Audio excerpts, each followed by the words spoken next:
Green ಕಾಳನ್ನ ನೆನೆಸ್ಬಿಟ್ಟು ಮೊಳಕೆ ಕಟ್ಟಿ ಸೊ ಅದ್ರ ಸಲಾಡ್ ಮಾಡ್ತಿರೋದು. ಅದಕ್ಕೆ ಬೇಕಾಗಿರೋದು ಕ್ಯಾರೆಟ್, ಆನಿಯನ್, ಮತ್ತೆ ಕ್ಯೂಕುಂಬರ್, ಮತ್ತೆ ಒಂದು ಲೆಮನ್, ಕೊರಿಯಾಂಡರ್ ಲೀಫ್, ಮತ್ತೆ ಚಾಟ್ ಮಸಾಲ ಬೇಕು, ಮತ್ತೆ ಉಪ್ಪು, ಮತ್ತೆ ಸ್ವಲ್ಪ ಖಾರದ ಪುಡಿ.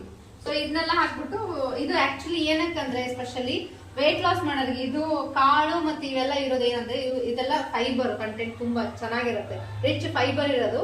ಸೊ ಇದನ್ನ ತಿನ್ನೋದ್ರಿಂದ ವೇಟ್ ಲಾಸ್ ಮಾಡೋರಿಗೆ ತುಂಬಾ ಹೆಲ್ಪ್ ಆಗುತ್ತೆ. ಇದನ್ನ ಎಸ್ಪೆಷಲಿ ಮಧ್ಯಾಹ್ನ ತಿನ್ನೋದು ಒಳ್ಳೇದಿದು.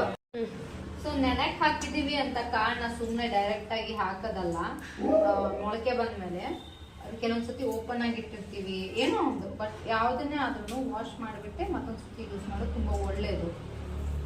ಸೊ ಆಲ್ರೆಡಿ ಇವಾಗ ತೊಳೆದಿದ್ದೀನಿ. ಸೊ ನೆಕ್ಸ್ಟ್ ಇವಾಗ ಇದಕ್ಕೆ ಚಾಪ್ ಮಾಡಿರೋ ಆನಿಯನ್ ಹಾಕ್ತಿದ್ದೀನಿ. ಸಣ್ಣಗೆ ಚಾಪ್ ಮಾಡೋದು ತುಂಬಾ ಒಳ್ಳೇದು. ಅಂಡ್ ಕೊರಿಯಾಂಡರ್ ಲೀಫ್ ಅಷ್ಟೇ. ಇದು ಸೌತೆಕಾಯಿನ ಸಣ್ಣಕ್ಕೆ ಹೆಚ್ಕೋಬಹುದು, ಬಟ್ ಸ್ಟಿಲ್ ನಾನು ತುರಿತಿದ್ದೀನಿ ಅಂದ್ರೆ ಅದು ತುಂಬಾ ಚೆನ್ನಾಗಾಗತ್ತೆ. ಇದು ಇನ್ನೊಂದೇನ್ ಗೊತ್ತಾ, ಈ ಸೌತೆಕಾಯಿ ಆಕ್ಚುಲಿ ಇದು ನೀರ್ ಸೌತೆಕಾಯಿ ಅಂತ ಅನ್ನೋದು ಇನ್ನೊಂದ್ ತರ ಬರುತ್ತೆ. ಅದು ಸಲಾಡ್, ಅದು ಸುಮ್ಮನೆ ತಿನ್ನೋಕೆ ಅಷ್ಟೇ ಒಳ್ಳೇದು. ಇದು ಆಕ್ಚುಲಿ ಸಲಾಡಿಗೆಲ್ಲ ತುಂಬಾ ಒಳ್ಳೇದಿದು. ಯಾವುದೇ ಸಲಾಡ್ ಮಾಡ್ಕೊಳ್ಳಿ, ವೆಜಿಟೇಬಲ್ ಸಲಾಡು. ಇದಷ್ಟೇ ಅಲ್ಲ, ಈ ಯಾವುದು ಚೆನ್ನ ಬರುತ್ತೆ ಗೊತ್ತಾ, ಕಾಬೂಲ್ ಚೆನ್ನ, ಅದ್ರಲ್ಲೂ ಸಲಾಡ್ ಮಾಡ್ಕೋಬಹುದು. ಅದು ಸಖತ್ ಟೇಸ್ಟಿ ಆಗುತ್ತೆ. ಅದೊಂದ್ಸತಿ ಮಾಡ್ತೀನಿ. ಸೊ ಇದಕ್ಕೆ ಇನ್ನೊಂದೇನಂದ್ರೆ ಆಲಿವ್ ಆಯಿಲ್ ನ ಹಾಕೊಂಡ್ರೆ ಈ ಸಲಾಡ್ ಇನ್ನೊಂದು ನೆಕ್ಸ್ಟ್ ಲೆವೆಲ್ಗೆ ಟೇಸ್ಟ್ ಬರುತ್ತೆ. ಬಟ್ ಆಲಿವ್ ಆಯಿಲ್ ಇವಾಗಿಲ್ಲ, ನೆಕ್ಸ್ಟ್ ಟೈಮ್ ಮಾಡುವಾಗ ಹಾಕ್ತೀನಿ. ಅದರಲ್ಲಿ ರಿಚ್ ಒಮೆಗಾ 3 ಫ್ಯಾಟಿ ಆಸಿಡ್ ಇರುತ್ತೆ.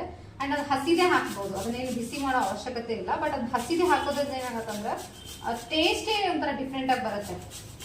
ಅಂಡ್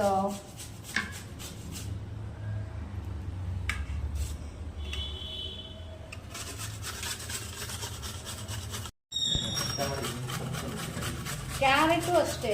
ಕ್ಯಾರೆಟಲ್ಲೂ 2 ತರ ಇರುತ್ತೆ. ಅದು ಗಜ್ರಿ ಅಂತ ಹೇಳ್ತೀವಿ, ಅದು ಒಳ್ಳೇದೆ. ಇದು ಸ್ವಲ್ಪ ದೊಡ್ಡ ಸೈಜ್ ಇರುತ್ತೆ. ಸೊ ಇದನ್ನ ತಿನ್ನೋದ್ರಿಂದ ಏನಂದ್ರೆ ಮೇನ್ ಆಗಿ ಕಣ್ಣಿಗೆ ತುಂಬಾ ಒಳ್ಳೇದು. ಅಂಡ್ ಸ್ಕಿನ್ಗೂ ಅಷ್ಟೇ ತುಂಬಾ ಒಳ್ಳೇದು. ಸ್ಕಿನ್ ಚೆನ್ನಾಗಾಗತ್ತೆ. ಮತ್ತೆ ಕಣ್ಣಿನ ದೃಷ್ಟಿ, ಮೊಬೈಲ್ ಸ್ಕ್ರೀನಿಂಗ್ ಅದು ಕಾಮನ್ ಅಲ್ಲ ಇವಾಗ. 24 ಗಂಟೆನೂ ಮೊಬೈಲಲ್ಲೇ ಇರ್ತೀರ. ಸೊ ಅವರು ಡೈಲಿ ಇದು ಕ್ಯಾರೆಟ್ನ ತಿನ್ನೋದ್ರಿಂದ ವಿಷನ್ನು ಕೂಡ ಡೇ ಬೈ ಡೇ ಚೆನ್ನಾಗುತ್ತೆ. ಅಂಡ್ ಸ್ಕಿನ್ಗೂ ತುಂಬಾ ಒಳ್ಳೇದು.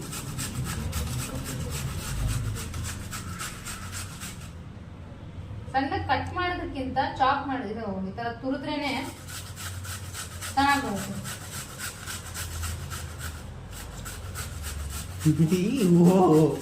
ತಟ್ಟೆಯಲ್ಲಿ ಇಟ್ಟಿರಾ? ಒಂದ್ ಸೌತೆಕಾಯಿ ತಗೊಂಡು ಕ್ಯಾರೆಟ್ ತಿನ್ನು. ನಂಗೆ ಬೇಡ, ಕ್ವಾಲಿಟಿ ಒಂದೇ ಕ್ಯಾರೆಟ್ ಸಾಕು ಅನ್ಸುತ್ತೆ. ಅದಕ್ಕೆ ಸ್ವಲ್ಪ ಖಾರ ಸೇವೆ ಇದ್ಬಿಟ್ರೆ ಇನ್ನೂ ಚೆನ್ನಾಗುತ್ತೆ. ನಾನು ಹೇಳ್ತೀನಿ ನೋಡಿ ಇವಾಗ. ಅದಕ್ಕೆ ಇನ್ನು ಖಾರ ಸೇವೆ ಇದ್ಬಿಟ್ರೆ ಇನ್ನೂ ಚೆನ್ನಾಗತ್ತೆ. ಚುರುಮುರಿ ಮಾಡ್ದಂಗೆ ಮಾಡ್ಕೊಂಡು ತಿನ್ಬಿಡ್ಬೋದು ಹಂಗೆ. ಜಿಂಗ್ ಚಾಕ್ ಜಿಂಗ್ ಚಾಕ್ ಇಲ್ಲ, ನುಸಿ ಆಡ್ತಿರ್ತವು.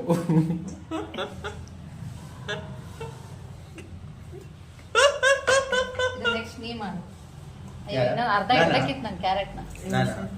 ಅದೇ ಅದಿಷ್ಟು ಸೌತೆಕಾಯಿ ತುರ್ಬಿಡಿ. ಬೇಡ ಬೇಡ ಬೇಡ ಹೇಳ, ನಾನು ತಟೆಗೆ ಸೌತೆಕಾಯಿ ಬಗ್ಗೆ ಹೇಳ್ತಿದ್ದೆ, ಅಲ್ಲಿಗೆ ಆಯಿಲ್ ಹೋಗ್ಬಿಟ್ಟು. ಏನಂದ್ರೆ ಈ ಸೌತೆಕಾಯಿದು ಬೀಜ ಇರುತ್ತಲ್ಲ, ಅದನ್ನ ಹಾಕಬಾರ್ದು. ಕೋಲ್ಡ್ ಆಗೋ ಚಾನ್ಸಸ್ ತುಂಬಾ ಇರುತ್ತೆ. ಯಾಕಂದ್ರೆ ಅದು ಡೈರೆಕ್ಟ್ ಆಗಿ ಹಾಕೋದ್ರಿಂದ ಅದರಲ್ಲಿ ನೀರಿನ ಕಂಟೆಂಟ್ ಈ ಸೌತೆಕಾಯಿಲಿ ಎಸ್ಪೆಷಲಿ, ಬೇರೆ ಸೌತೆಕಾಯಿಗಿಂತ ಈ ಸೌತೆಕಾಯಿಲಿ ತುಂಬಾ ನೀರಿನ ಕಂಟೆಂಟ್ ಇರ್ತದೆ. ಸೊ ಅದಕ್ಕೋಸ್ಕರ ಅದನ್ನ ಬೀಜನ ತೆಗೆದ್ಬಿಡ್ಬೇಕು. ಸೀಡ್ಸ್ ತಿನ್ಬಾರ್ದು ಡೈರೆಕ್ಟ್ ಆಗಿ. ಸೊ ಕೋಲ್ಡ್ ತುಂಬಾ ಬೇಗ ಆಗುತ್ತೆ. ಓಕೆನಾ? So already ಹಾಕಾಯ್ತು.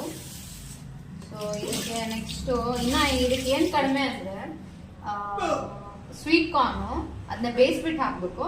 ಮತ್ತೆ ಪೊಮೊಗ್ರಾನೆಟ್, ಆಪಲ್, ಅದೆರಡು ಇಟ್ಬಿಟ್ರೆ ಇನ್ನೂ ಸಖತ್ ಆಗ್ತಿರೋದು. ಆಲಿವ್ ಆಯಿಲ್ ಹಾಕ್ತಿದೆ. ಸೊ ಇವಾಗ ಲೆಮನ್ ಹಾಕ್ತಿದ್ದೀನಿ.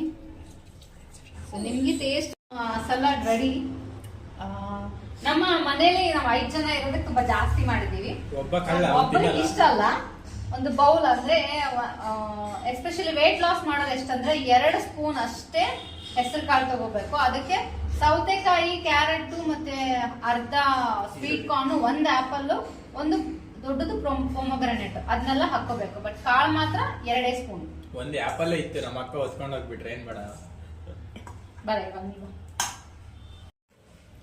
ಕ್ಯಾರೆಟ್ ತೆಗ್ದು ಇಟ್ಕೊಬಿಟ್ಟಿದ್ರೆ ಇದಕ್ಕೆ ಖಾರ ಸೇವೆ ಮಂಡಕ್ಕಿ ಹಾಕೊಂಡು ತಿಂದು ಬಿಟ್ರೆ ಅದ್ರ ಟೇಸ್ಟ್ ಇದೆಯಲ್ಲ. ಫ್ಯಾಟ್ ಇರೋರು ನೀನ್ ಹೇಳಿದ ತರ ತಿನ್ನಕ್ ಬರಲ್ಲ, ಅದ್ರಲ್ಲಿ ಆಯಿಲ್ ಕಂಟೆಂಟ್ ತುಂಬಾ ಇರುತ್ತೆ. ಸೊ ಅದಕ್ಕೆ ಇವ್ರ ತರ ಇರೋರು ಬೇಕಿದ್ರೆ ಆ ತರ ಎಲ್ಲ ಏನೋ ಚುರುಮುರಿ ಖಾರ ಸೇವೆಲ್ಲ ಹಾಕೊಂಡು ತಿನ್ಬೋದು. ಫ್ಯಾಟ್ ಇರೋರ್ಗಲ್ಲ. ಓಕೆ ಡಾಕ್ಟ್ರೆ.